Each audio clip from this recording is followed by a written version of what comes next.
بسم الله الرحمن الرحیم.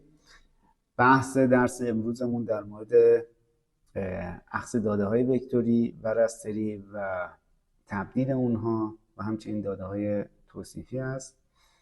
توجه شما رو به ادامه این ویدیو جلب می‌کنم.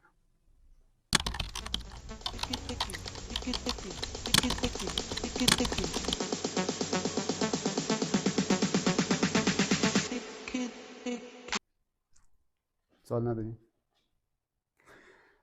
در ادامه درسمون میریم سراغ نحوه جمع‌آوری و اخذ داده وکتوری یا برداری. شامل چه عوارضی بود؟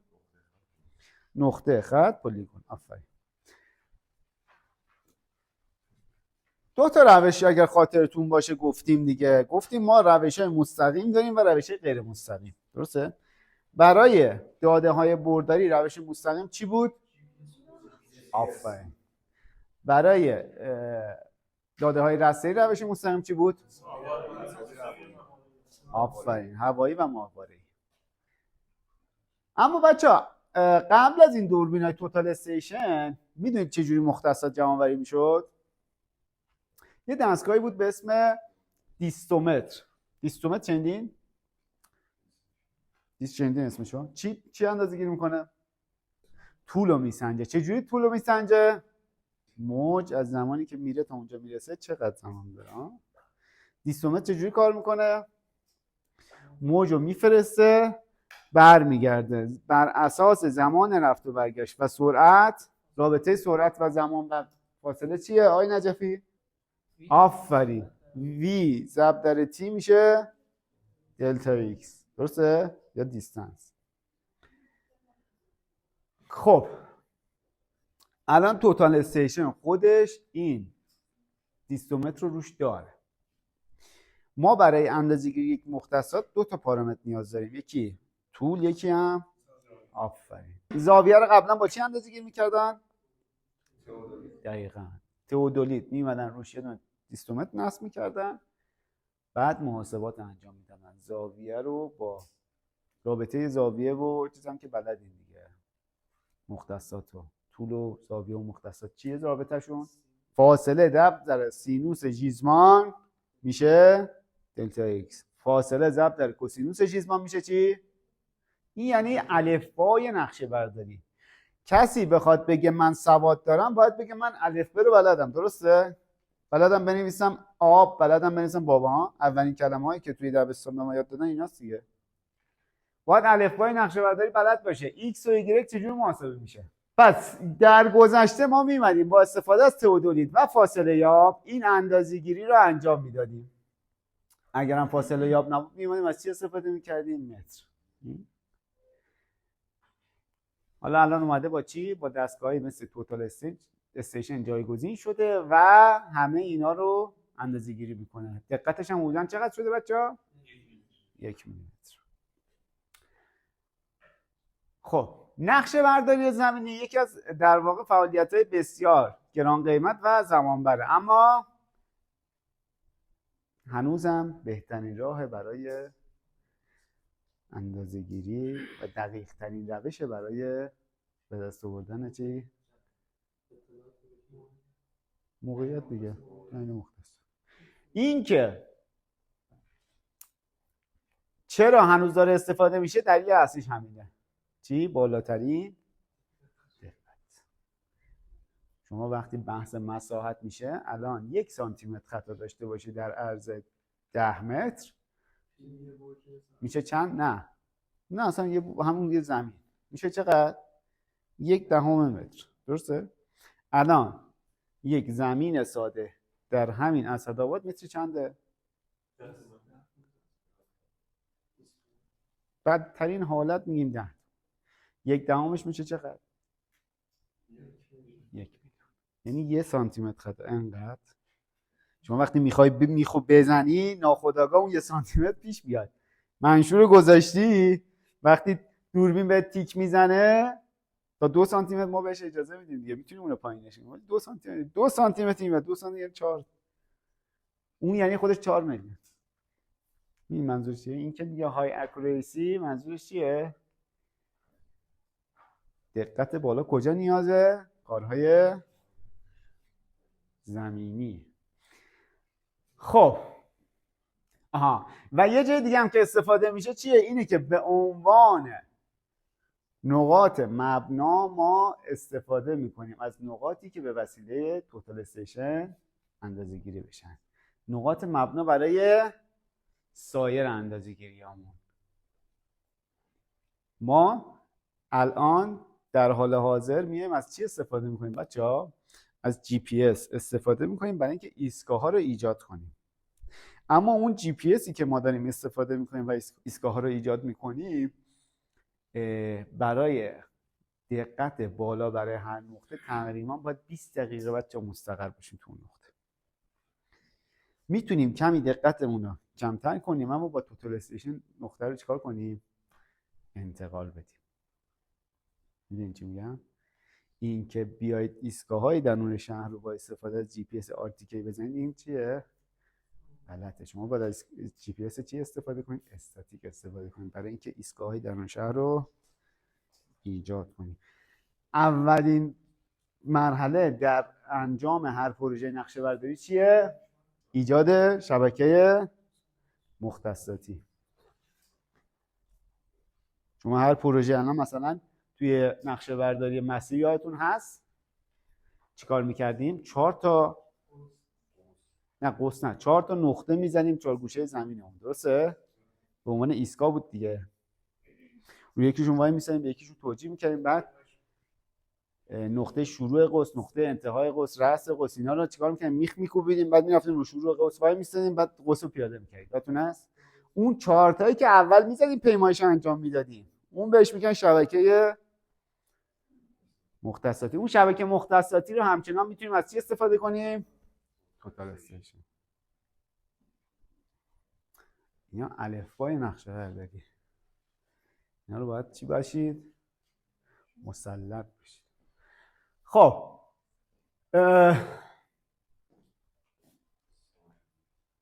آره، روش‌های ثانویه اخذ داده جغرافیایی یا مکانی. جو اسپشیال یعنی چی؟ جیوگرافیک یعنی چی؟ آفرین.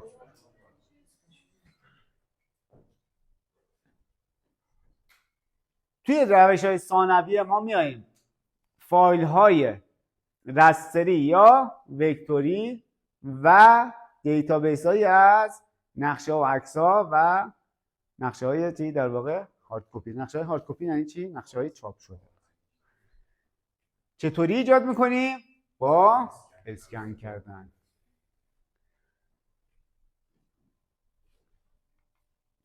اینجا اومده روش‌های مختلف گفته که تیبل میز رقم‌گر داریم، عرض کنم که استریو فوتوگرامتری رو داریم، حساب دیجیتالایزینگ رو داریم، کوگو اینتری داریم. اینا روش‌های مختلفیه که ما استفاده می‌کنیم برای چی؟ ایجاد داده‌های وکتوری. خب یک اسکنر یک دستگاهیه که میاد هارد کپی آنالوگ مدیا، یعنی این نقشه کاغذی رو تبدیلش میکنه به چی؟ تصویر رقمی. آفرین. با چی؟ با اسکن خطوطی که در وجود دارن. اینا رو چجوری در واقع این خطوط رو برمیگردونه به اون؟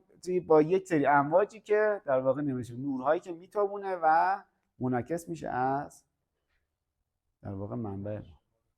این در واقع نقشه اسکن شده کجا داره معمولا استفاده میشه؟ معمولا بچه‌ها به عنوان آفرین پس زمینه یا بک‌گراند در ذخیره سازی داده ها استفاده میشه. خب 3 تا دلیل وجود داره برای اینکه ما بیایم از نقشه‌های اسکن شده استفاده کنیم. این 3 تا دلیل چیان بچه‌ها؟ یکیش دلیل اول، اسناد مثل نقشه‌های ساختمان‌ها، نقشه‌های کد، اسناد دارایی‌ها، عرضم به حضور شما تصاویر تجهیزاتی که اسکن شدن برای کاهش، چطوری بهتون بگم، یه سری تصاویر، یه سری حاشیه ها دارن، یه سری چیا دارن، اطلاعات اضافی دارن که اونا رو ما می‌خوایم کمش کنیم. منظورش اینه. بعد عرض کنم دسترسی بهتر، عرض کنم که فراهم کردن فضای ذخیره یک پارچه یا برای اندکس گذاری اونها به صورت مکانی میاد چیکار میکنه؟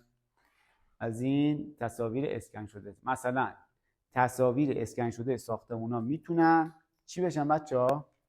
به عنوان یک اطلاعات توصیفی به عارضه ما در نقشه اطلاعات مکانی چی بشه؟ اتچ بشه. اندکس میشه شاخص کنید. نه، توی عملیات GIS شما الان میاد یک آبجکت ایجاد کردید، درسته؟ یه نقطه ایجاد کردید مثل درخت، انجام دادید، بعد میاد برای اطلاعات توصیفی تعریف کنید، درسته؟ یه جایی داریم بچه به اسم هایپرلینک، انجام دادین که شما میتونید اونجا بچه‌ها عکس یا فیلم یا یه سری مثلا PDF ها رو اضافه کنید به عارضتون. این اطلاعات توصیفی که خب میاد چیزا رو میگه، خب ولی شما مثلا یه جایی توی هم مثلا بحث خرید خونه هست، شما میخواید در واقع عکس‌های مختلفی از درون اون ساختمون ببینید، اینو با چی میتونید انجام بدید؟ با همین هایپرلینک. فیلم ها و نقشه‌های کاغذی یا عکس‌های هوایی میتونن ژئورفرنس بشن. ژئورفرنس یعنی چی؟ ژئورفرنس یعنی اینکه بیان دارای مختصات زمینی بشن. مثلا چی؟ این عکس هوایی رو داریم، خب این توی حالت عادی مختصات 0 و 0ش کجاست؟ بالا سمت چپ شونه. معمولا سیستم مختصاتشون هم همونجوری تعریف میشه. خب ولی اینجا مثلا اینجا اگه 0 و 0 توی ژئورفرنس شده، این میاد مختصات واقعیش تو کره زمین رو به دست میاره. نمیشه میگن ژئورفرنس کردن. ژئورفرنس کردن شما توی عملیات، فکر کنم همین عملیات یا تحلیل مکانی، عملیات همین GIS، من بهشون میگفتن، یادم نیست تو کدوم میگفتم. اونجا میاد انجام میدید با 3 تا نقطه کنترل یک عکس رو منتقل میکنید به موقعیت خودش. حالا میگه این اگر ژئورفرنس بشه میتونه به عنوان چی استفاده شه؟ یک کانتکست، یک بافت، یک اطلاعات اضافی که شما میتونید چیکار کنید؟ اطلاعات دیگر رو بر اساس اون کنترل کنید. ببینید مثلا میگم بچه‌ها، شما فرض کنید که یه عکس دارید، خب یه نقشه ژئورفرنس شده هم زیرش دارید. این عکسه یه نقطه روش هست نمیدونید چیه، میخواید اینو توی کامپیوتر دیجیتایزش کنید، نقطه رو کلیک کنی براش اطلاعات توصیفی تعریف کنی، میری از اون ژئورفرنس شده نگاه میکنی ببینید این چیه، این یه سری اطلاعات اضافی بهتون میده. مثلا میبینی اونجا یه تیره برقه، میبینی که مثلا یه درخت خشک شده است، یه تیره برق چوبیه، اینجا میگم. بعد این در واقع کمکت میکنه که اونجا درست بتونی این عارضه رو تعریف کنی. وقتی روش کلیک میکنی نقطه، بعد تایپش رو میخوای اونجا تایپ کنی، بگی این چه نوعیه، میگه این نوعش تیره برقه، این نوعش درخت. حتی گفته که میتونه به عنوان والپیپر، یعنی چی؟ نقشه‌های دیواری، آره، استفاده بشه برای مدیریت دارایی ها و عرض کنم که آفرین. گفته نقشه‌هایی که اسکن میشه، سومین دلیل هم اینه که بچه‌ها برای تحلیل‌های مکانی میتونه یک پیش مقدمه باشه. مثلا چی؟ ما یه سری اطلاعات اولیه می‌خوایم نسبت به جایی که قبلا شناختی نداریم راجبش. این نقشه اسکن شده به ما یه همچین اطلاعاتی رو میده. متوجه این؟ مثلا به ما میگه که مثلا کجا مستعد سیله. خب شما وقتی بدونی موقعیت سد و شهرم ببینی در کجای اون سد قرار گرفته، خب بعد چیکار میکنی؟ میای میگی اینجاهایی که در واقع در دهانه خروجی سد قرار گرفتن احتمال این که در واقع در مقابل سیل آسیب ببینن چیه؟ بیشتر. این در واقع اطلاع. بعد حالا میاد تحلیل مکانی تو بیشتر زوم میکنی روی اونا. در ادامه بحث میرسیم به وکتور، در واقع اخذ داده‌های وکتوری در با استفاده از چی؟ دیجیتایزینگ رقمی سازی دستی. مراحلش رو اومدیم گفتیم اینجا. اینجا یه دیجیتایزر داریم بچه‌ها، می‌بینید که شامل یک میز رقمگره و یک کامپیوتر. خب از نقشه‌های کاغذی شما میاد چی استخراج می‌کنید؟ داده‌های وکتوری. تو قبلی داشتیم راجع به چی صحبت می‌کردیم؟ آفرین، نقشه‌های اسکن شده رستری. اینجا می‌خوایم چیکار کنیم؟ مستقیما برسیم به داده‌های وکتوری. یه همچین وسیله‌ای هست بچه‌ها، می‌بینید؟ اینجا یه به علاوه داره، می‌بینید؟ شما می‌بینید؟ اینجا این به علاوه روی هر آرزه‌ای قرار بگیره، شما میتونید چیکار کنی؟ اینجا کلیک کنی بچه‌ها. کلیک میکنی، اون نقطه اول ایجاد میشه توی کامپیوتر.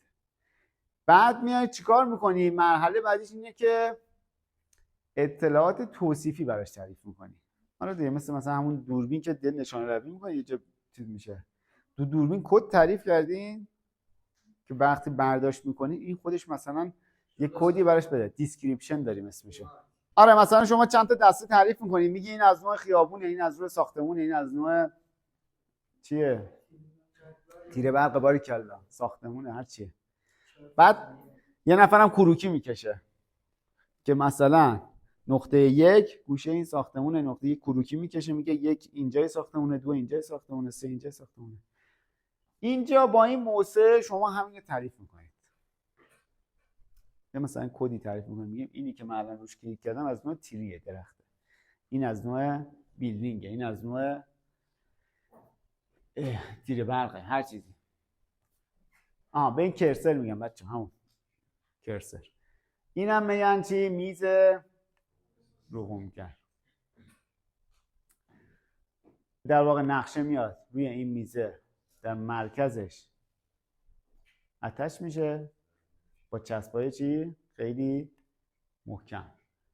بعد با استفاده از 4 یا نقطه بیشتر میایم چیکار میکنیم؟ 4 تا یا بیشتر نقطه کنترل میاییم، این عکسمون رو، تصویرمون رو چیکار میکنیم؟ با نقطه کنترل ما نقشه هامون رو چیکار میکنیم؟ شبکه مختصاتی ایجاد میکنیم که چی بشه؟ ژئو رفرنس بشه. بعد میایم تعریف میکنیم یه سری قوانینی که عوارض ما در چه سطحی باید کلی سازی بشن. ببینید کلی سازی اینه که مثلا اگر 5 تا نقطه پشت سر هم تعریف میکنید، این نقطه ها خب به صورت خطوط شکسته به هم وصل بشه یا بیاد تبدیل بشه یک منحنی، یک قوس. کلی سازی یعنی حذف یک سری جزئیات. اینو ما باید بگیم در چه سطحی انجام بشه. بعد از اینکه این انجام شد میایم چیکار میکنیم؟ عوارض رو کلیک میکنیم روش و برداشت میکنیم. اینجا من سوال پرسیدم از شما، اینو ببینید چجوری انجام میشه. یه توضیحاتی بهتون دادم، ولی اینکه کدوم دکمه رو کلیک میکنیم، چپ میزنیم، راست میزنیم، چه اطلاعات توصیفی میزنیم، همه اینا رو خودتون بیایید برای من جواب سوالشو بگید به عنوان یک تمرین. تو مرحله آخر هم میایم چیکار میکنیم؟ کنترل میکنیم ببینیم خطایی وجود داره یا نه. یه سری ابزارها داریم، یه سری نرم افزارها داریم که میتونه چیکار کنه؟ این خطاها رو شناسایی. با استفاده از کرسر چگونه میتوانیم عوارض مکانی را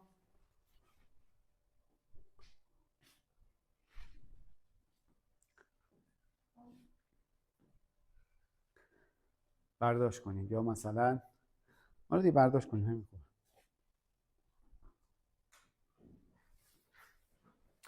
خب این چی بود؟ در واقع دیجیتایزینگ دستی بود. این هدزاپه.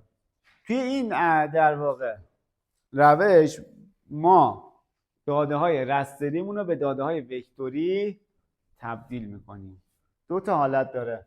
یکیش اینه که بیاییم در واقع فایل داده های رستری اورجینالمون رو تبدیل کنیم. یکی هم بیاییم چیکار کنیم؟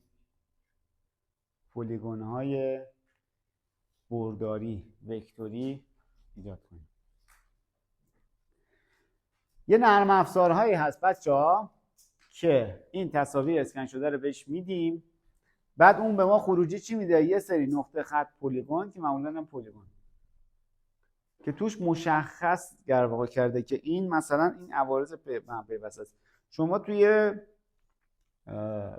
درس پردازش تصویرتونم یه همچین چیزای آشنا میشید که چگونه مثلا بیایم لبه ها رو خارج کنیم، لبه ها رو شناسایی کنیم، تغییرات مرز جنگل هامون و نوع درخت هامون.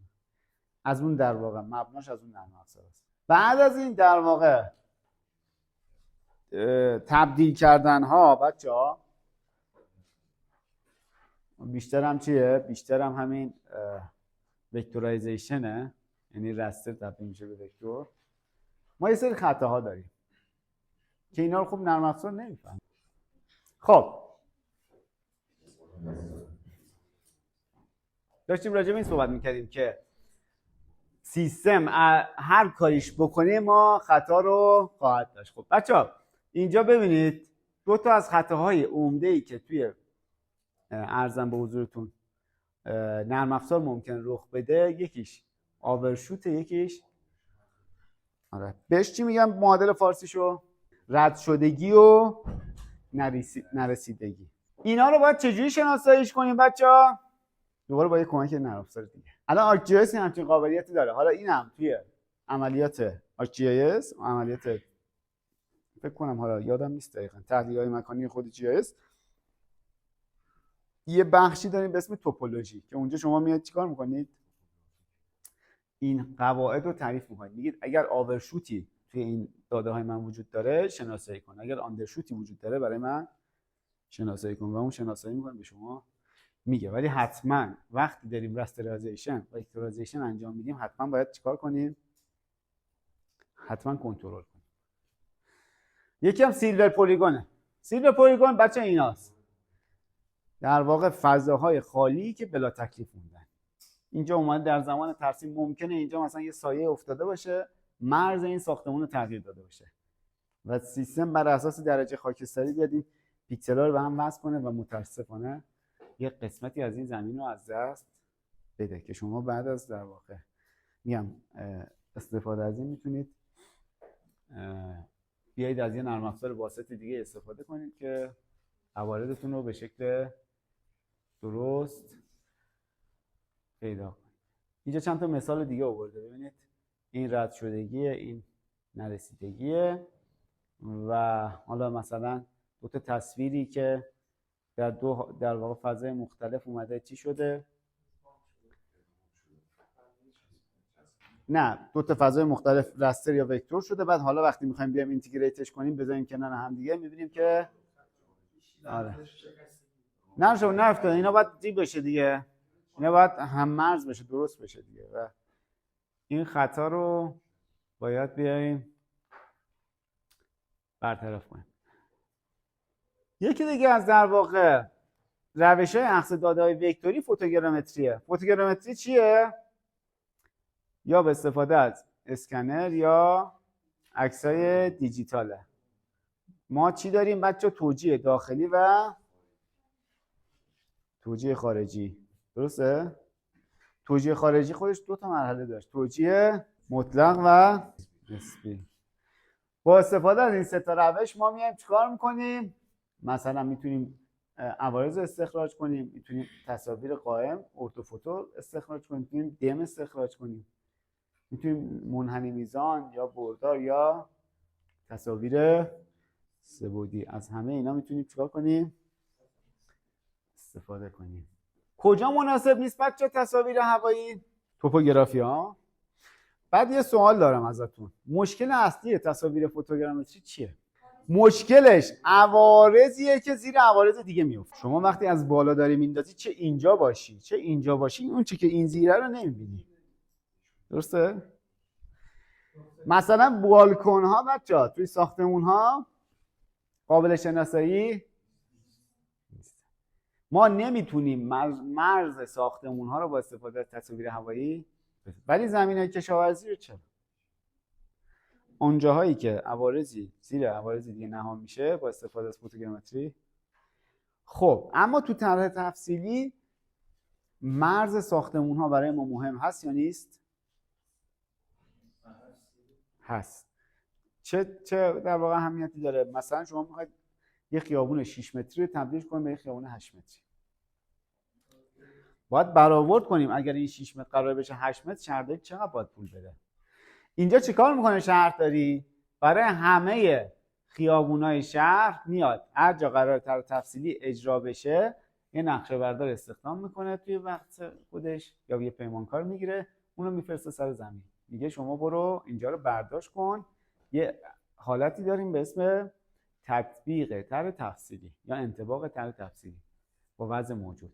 نقشه بردار میره این انطباق رو انجام میده، بعد میاد میگه که این ساختمون چقدر باید عقب نشینی کنه و بر اساس اون شهرداری تصمیم میگیره.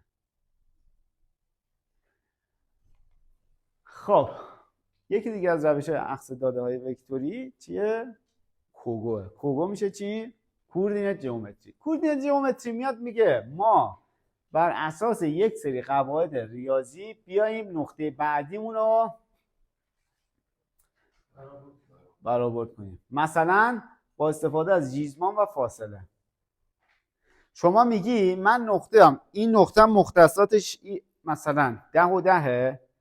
خب یه درخت دیگه اونور هست مختصاتش نمیدونم، ولی میدونم نسبت به این نقطه تو چه وضعیتیه. تو فاصله 10 متریشه، تو مثلا با زاویه 30 درجه شمال شرقی. این میشه کوگو پوینت.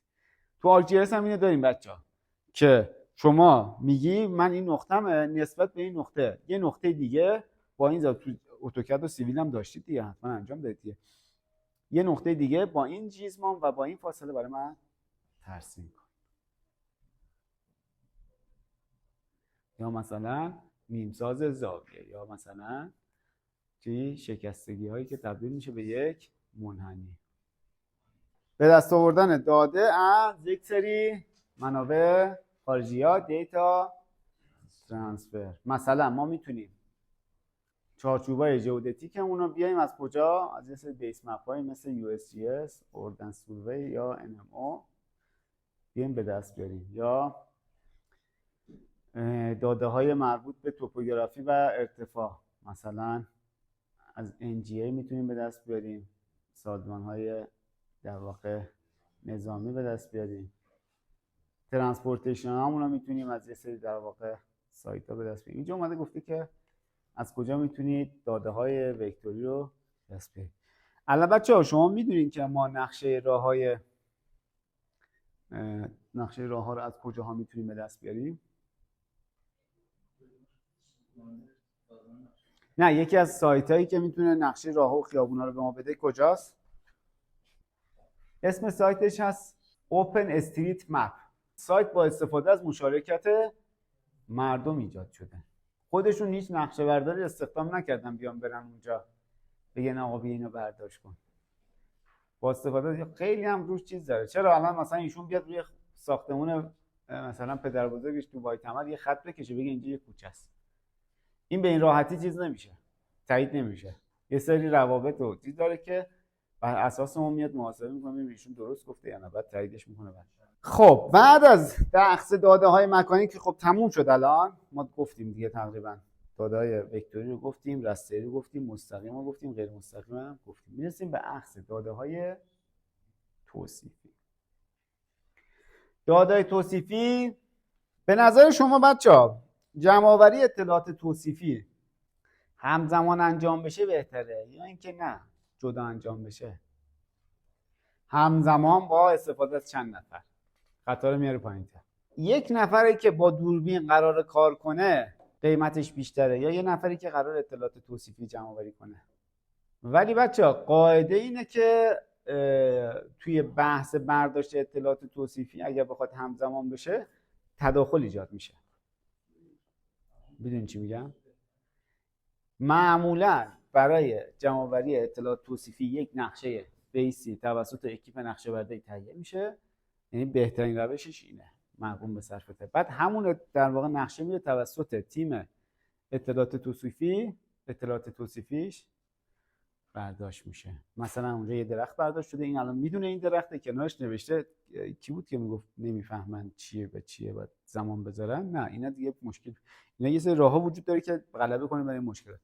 اونجا مشخص میشه این درخت برداشت شده، این فقط میره نوع درخت رو می‌نویسه. میدونی چی میگم؟ بعد اینجا هم نوشتیم دیگه، گفتیم چون جمع‌آوری اطلاعات توصیفی یک کار ساده است، معمولا با استفاده از نیروهای ارزان قیمت انجام میشه. آره. و مثلا یه سری دیگه در واقع گفته دیگه ویژگی های در واقع اطلاعات توصیفی اینه که میتونیم ما با استفاده از دیتا لاگر رو با استفاده از اصلا یه طرف بره یه دوربین برداره بره اونجا یه فیلم بگیره قراره بیاد اینجا بشینه اطلاعات توصیفی رو باید. اینجوری میگم هزار جور روش وجود داره که به صورت خیلی ارزون میشه اطلاعات رو جمع آوری کرد. و یه بحثی هم هست در مورد متادیتا. متادیتا چیه؟ فراداده یعنی چی؟ داده درباره داده، معادل فارسیش. ببینید بچه‌ها، شما هر چیزی رو که میخواید استفاده کنید اول ببینید که این مثلا شرکت سازندش کیه، با چه دقتی ساخته شده، چه قابلیت هایی داره، چه ویژگی هایی داره. درسته؟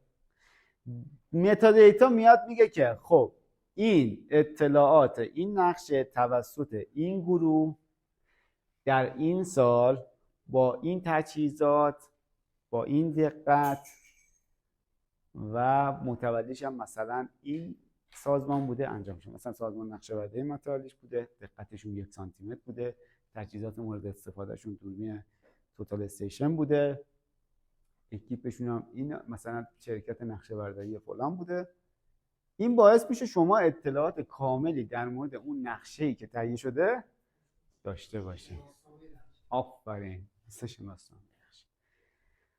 ببینید توی بحث SDI Spatial Data Infrastructure که قراره یه فضایی باشه که داده ها به اشتراک گذاری بشه و سازمان‌های مختلف بخوام بیان استفاده کنن، اگر قرار باشه شما هزینه‌ای پرداخت کنی، میری داده‌ای رو انتخاب می‌کنی که متناسب با نیازت باشه، یعنی دقتش، کیفیتش و مثلا داده‌ای که با دوربین توتال استیشن جمع‌آوری بشه گران قیمت‌تر خواهد بود با نسبت به داده‌ای که مثلا توسط مثلا از عکس هوایی استخراج شده باشه. این متادیتا به ما کمک میکنه که ما بدونیم چه داده‌ای توسط چه کسی با چه دقتی تهیه شده. همین الان گفتیم دیگه، کیفیت، سرعت و زمان که جلسه قبلی هم راجبش بحث کردیم. گفتیم بچه واسه هر پروژه‌ای ما باید بریم چیکار کنیم؟ متناسب با نیاز اون پروژه تجهیزاتمون رو، تیممون رو و برنامه‌ریزیمون رو انجام بدیم. یه شهری رو بخوایم برداشت کنیم، خب دقت اون 1 سانتی متره. خب مدت زمانمون هم طولانیه، پولش هم خوبه. از چه تجهیزاتی استفاده می‌کنیم؟ شهر رو می‌خوایم برداشت کنیم. خب سوال، جی پی اس زیر بالکن کنار یک گوشه دیوار دقتش چطوره؟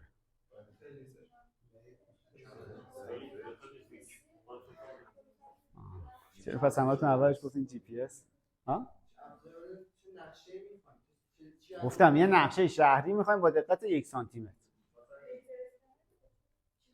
خب لگزر اسکنر الان چقدره؟ چقدر زمان میبره یه شهر رو باش برداشت کنی؟ گفتم پولش هم خوب بود، قبول نکنیم؟ خب من الان گفتم دقتش سانتی متر، پولش هم خوبه. تو الان شما یعنی مثلا میگی من باید میگفتم پولش عالیه که اون پروژه رو قبول کنیم؟ یه شبه گفتیم؟ من چی گفتم؟ یه شهر. گفتم زمانم، گفتم زمان چقدره؟ قیمت چقدره؟ کیفیت هم چقدره؟ یعنی دقت هم چقدره؟ درسته؟ گفتم از چی استفاده میکنید؟ میگه از نقشه های اسکن شده استفاده کنید و ژئو رفرنس کنید. به نظر نقشه اسکن شده میتونه با ژئو رفرنس کردن دقت 1 سانتی متر به ما بده؟ بیایم از توتال استفاده کنیم. خب به نظر شما برداشت یک نقشه سریع‌تره یا اصلاح یک نقشه؟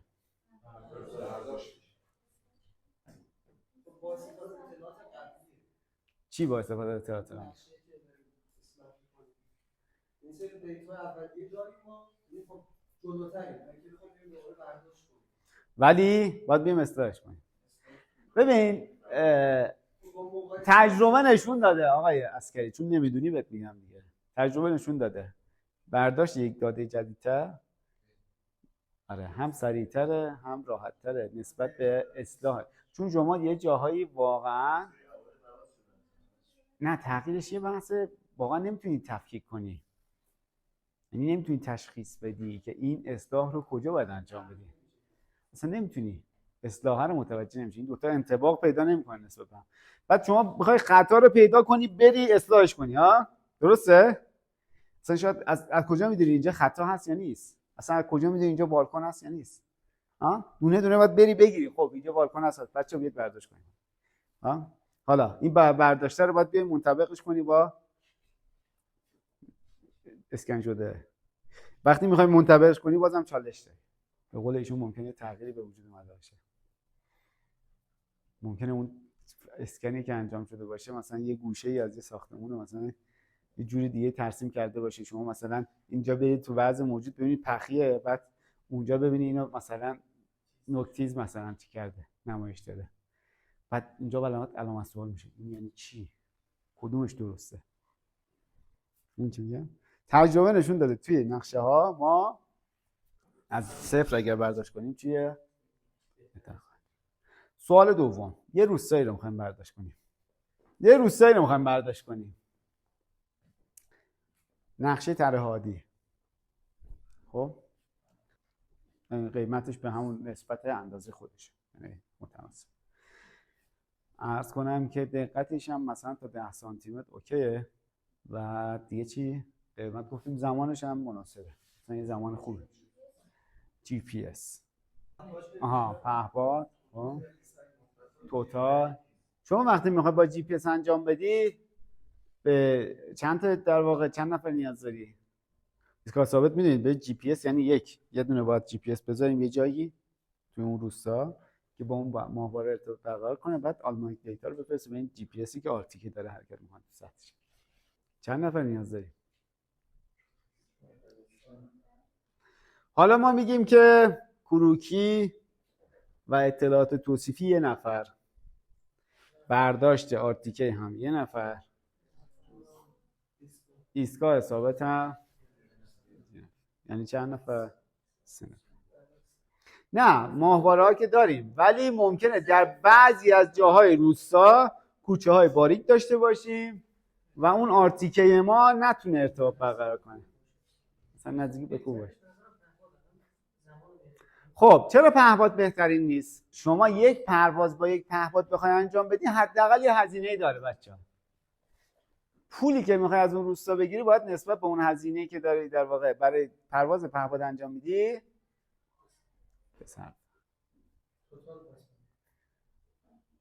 توتال چه مزیتی داره؟ دقیق‌تره، سریع‌تره. من یه تجربه بهتون بگم بچه‌ها، توتال که خواستیم تو هر جایی توی روستا بریم برداشت کنیم بریم بزنیم روی پشت بوم. تو روستا ما هم چیز نداریم که، نمیدونم قدیم که نبود، همه یک طبقه بودن، الان 2-3 طبقه شدن من نمیدونم، ولی یه دونه پشت بوم وسط روستا پیدا میکنید، میرید دوربین رو میذارید کل روستا رو برداشت میکنید، یه تپه بیرون روستا میتونید بذارید. وقتی مثلا من به شما میگم بچه‌ها این مباحث رو یاد بگیرید اینا مهمه، به خاطر اینه که من رفتم تو بازار کار دیدم چیا داره در واقع استفاده میشه، بعد من به شما میگم بچه اینا مهمه، تاکید میکنم روش، اینا رو یاد بگیرید. شما هم باید برید یاد بگیرید، مثلا این تمرینایی که بهتون دادم اینجا خب خیلی هاشون به شما کمک میکنه به اینکه بهتر متوجه بشی از آنچه که من امروز به شما درس دادم. وقتی برید خودتون حلش کنید میاد مثلا اینجا چی میشه دیگه براتون، خب این سوال چیه بعد جوابشو پیدا میکنید، بعدها الان هم شاید متوجه نشید ولی اون نگاهتون شکل میگیره، اون نگاه نقشه بردارانتون شکل میگیره. خیلی چیزا رو هم خب بعدا میرید توی فضای کار آشنا میشید، اما اون چه که برای شما مهمه خلاقیت. این چی میگم؟ شما باید یک پایه و بنیان خلاق داشته باشی که یه چیزی رو اگر برای اولین بار باش مواجه شدی چجوری حلش کنی. سوال ندارین؟ نه؟ خیر، آفرین. خیلی خوب. پس این تمرین‌ها رو هم انجام میدین. خب بحث امروزمون در مورد نحوه اخذ داده‌های وکتوری و رستری بود و نحوه تبدیل داده‌های وکتوری به رستری و رستری به وکتوری صحبت کردیم. همچنین ما اومدیم در مورد داده‌های توصیفی صحبت کردیم، در مورد متادیتا صحبت کردیم و تمرینی که در اختیارتون گذاشتیم. برای کسب اطلاعات بیشتر در مورد بحث امروز میتونید به کتاب Geographic Information System and Science مراجعه کنید. توی این بحث به ما تفصیل گفته شده و برای جلسه بعد هم ما در مورد پایگاه داده ها و خصوص پایگاه داده های مکانی صحبت خواهیم کرد. فعلا خدا نگهدار شما.